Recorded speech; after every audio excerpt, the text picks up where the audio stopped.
What is self-acceptance? What is body positivity? Can we accept ourselves and see our bodies in a positive light, but still want to change them?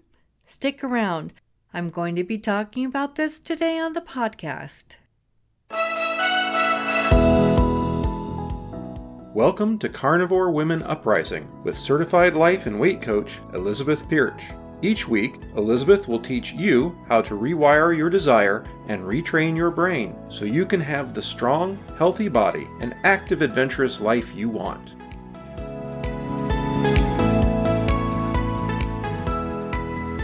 Hey everyone, I'm so glad you're here. Today I'm going to talk about self-acceptance.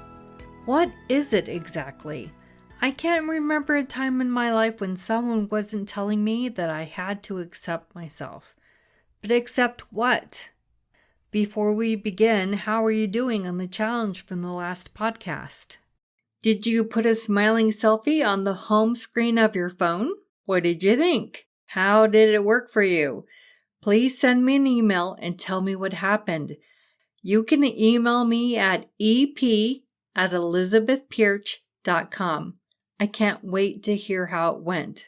Now, if you haven't listened to last week's podcast, stop now and give it a listen, then come back to this one. Okay, for all of you that took the challenge, let's boost it up a little.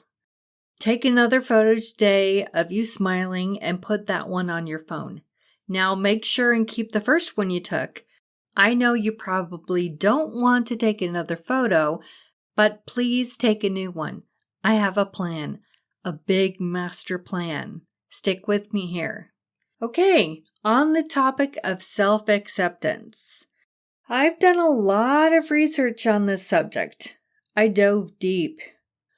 I researched self-acceptance, body positivity, fat phobia, fat bias, and the healthy at any size movement. I wanted to learn about it all. Now, I'm not saying that my research makes me an expert. However, I think I have a good handle on things. Here's what I believe.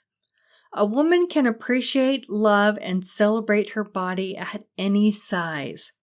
The size of your body has no bearing on your worth as a human being, your lovability, and as a child of God. Every one of us is here on this planet and we are all worthy. Here's the problem. We don't believe it. We don't think we're enough. We think we're supposed to be different than we are. We believe our body should be smaller or thinner or something other than what we've got. We all have a story about how we ended up in the shape we're in right now. And we contrast that story with the idea/dream/fantasy of how we should be instead. We need to take an honest look at ourselves without judging, criticizing, and beating ourselves up for the way we look or how much bigger or older or wrinkly we are.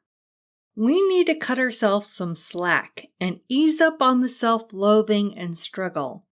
If self-loathing and beating ourselves up worked, we'd all be happy, skinny, rich, and have perfect lives by now. It doesn't work. Also, I know this with every fiber of my being.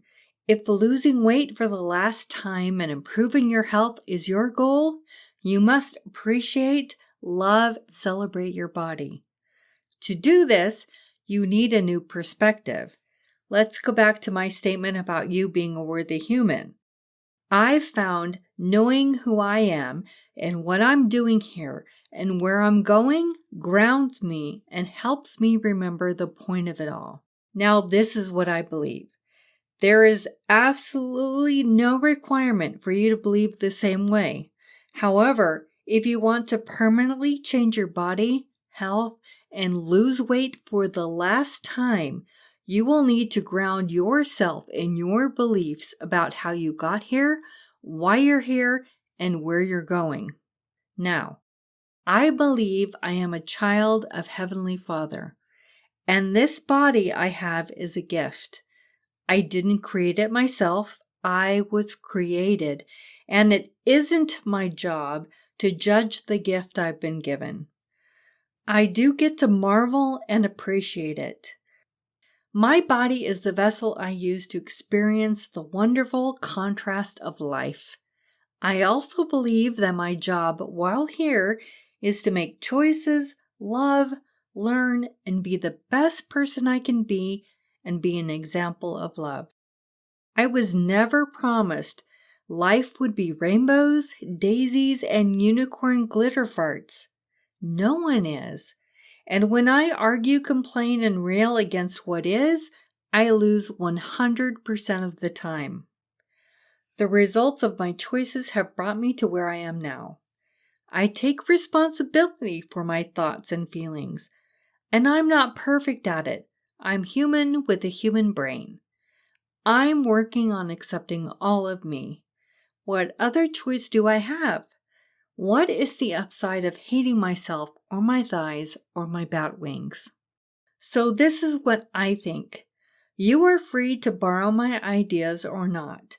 Regardless, please take some time and write out what you believe about why you are here. My belief helps me to remember to have kindness and compassion about myself and my body. Some women have accepted their bodies and want everyone else to accept them too. It doesn't work that way. That's like saying, I have purple hair, and you have to like my purple hair. And if you don't like my purple hair, you're a terrible person. We don't get to choose what other people think and feel.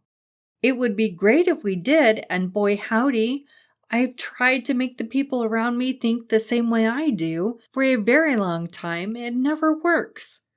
Some of us think that if we accept ourselves as we are, then we'll give up and let ourselves go.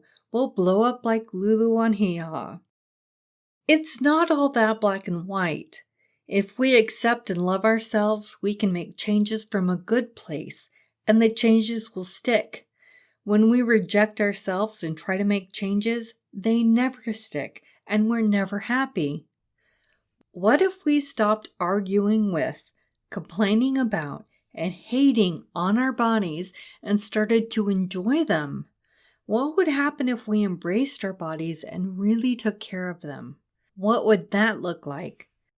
Listening to what you want, eating when your body's hungry, getting the sleep your body craves, telling the truth, not eating when your body isn't hungry, saying no to some things, saying yes to other things, knowing what your dreams are, fueling your body, not worrying about what other people think of you. When you ignore yourself, when you criticize and self-loathe, you send a crystal clear message to yourself, to your brain, that you don't matter. Some of my clients are afraid that if they only pay attention to what they want, they will be selfish. But the truth is, as humans, we have an intrinsic desire to give to others. When we take care of ourselves, we increase our capacity to give from the heart and be true to ourselves and those around us. Let's talk about what really happens when we give ourselves the beat down. When we're terrible to ourselves, it makes us feel bad. We're unhappy. We worry about what other people think about us because we're busy judging ourselves.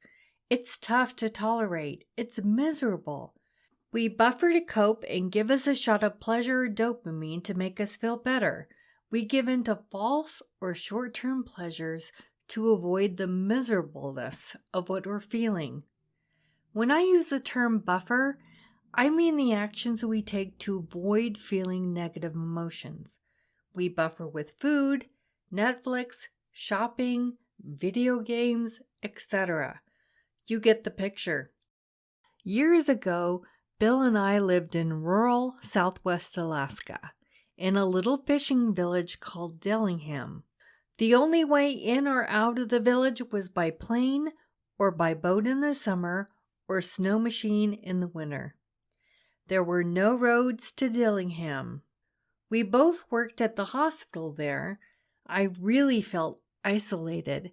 In fact, there were times I felt held hostage living there because I couldn't just leave when I wanted.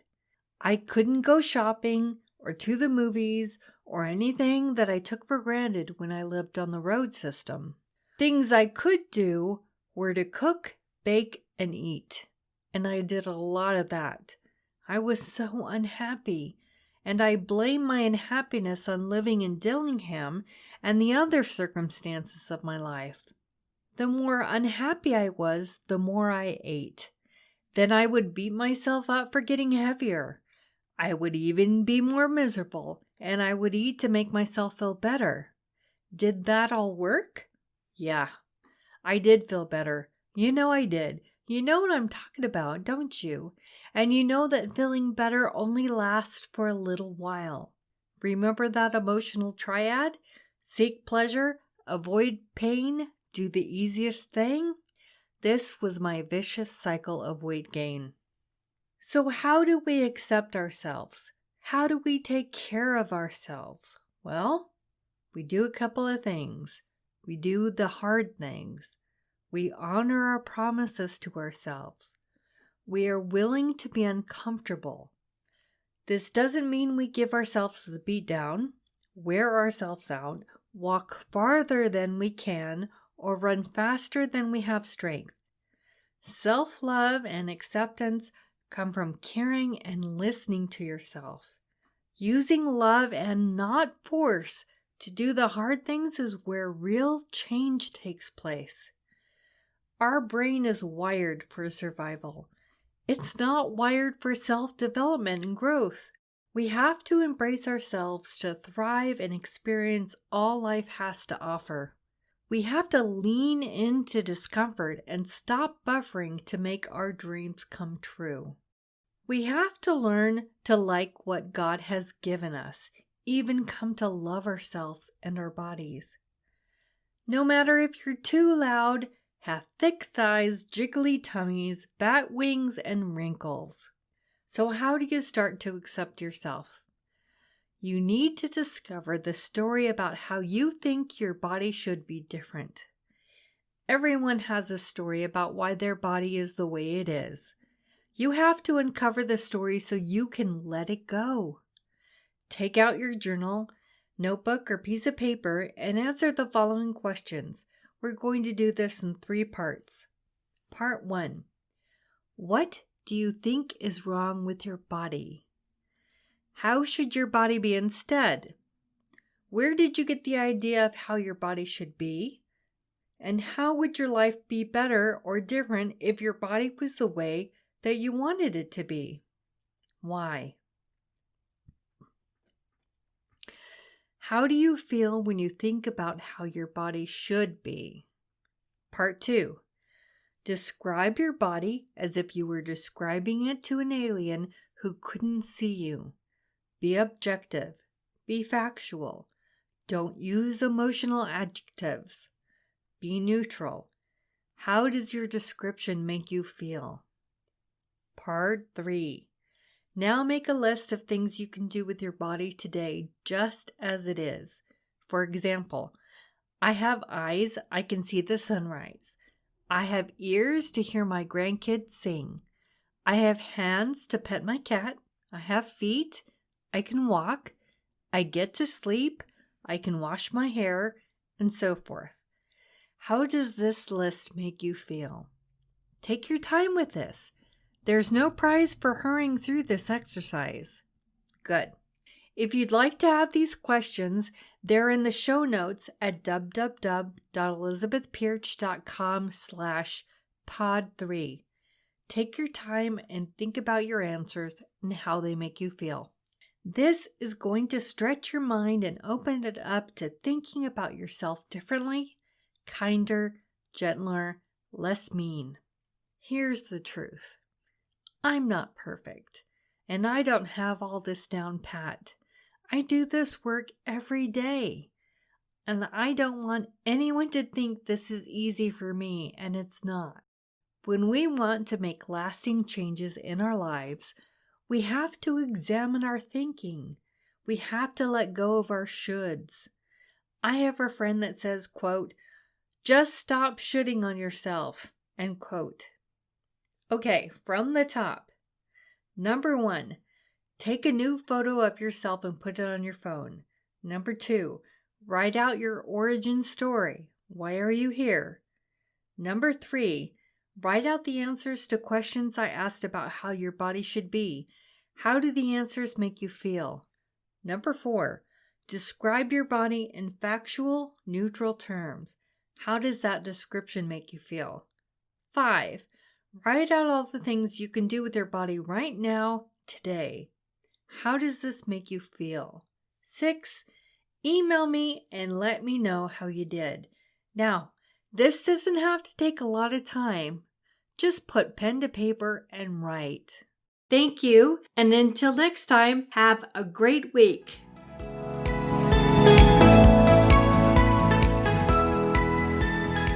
Do you want more? I have a free weight loss mini course on my website. You can sign up at www.elizabethpirch.com.